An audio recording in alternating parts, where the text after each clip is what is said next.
Developing tonight, major changes to how Colorado oil and gas lines are regulated.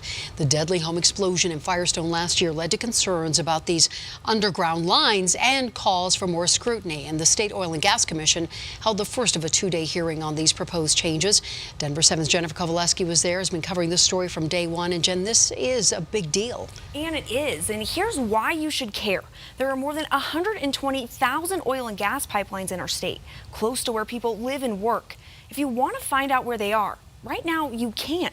The state's map and all of these red dots only show wells. The new rules being proposed don't require mapping. Critics say until they do, they don't go far enough. They go right near houses and Colorado's booming development, buildings and schools, is on a collision course with oil and gas. And what happened in Firestone showed it can have deadly consequences. This massive explosion killed 2 people and severely burned a mother.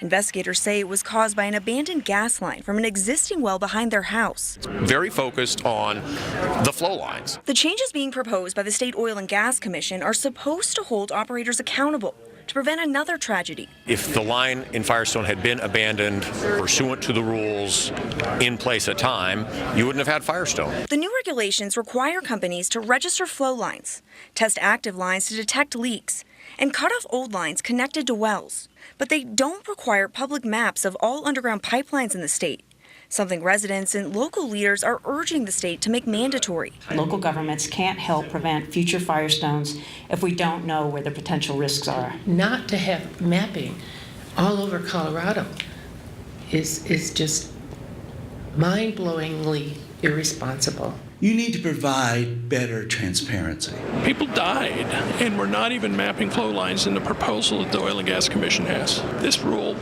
doesn't go near far enough if they don't map. State Senator Matt Jones says if COGCC doesn't require pipeline mapping, The oil and gas industry has 50 lobbyists. lawmakers will again try to tackle the issue this legislative session. They control the state Senate through the Republicans. It's an uphill battle. But the fact is they should be mapped. Anybody on the street out here would tell you that. Now, as for why the state isn't requiring pipeline mapping, bottom line, COGCC says we're talking about a lot of data to manage and update. Another concern, people trying to steal gas or commit acts of terror if flow line locations were made public, a claim a lot of people don't buy. The hearing wraps up tomorrow.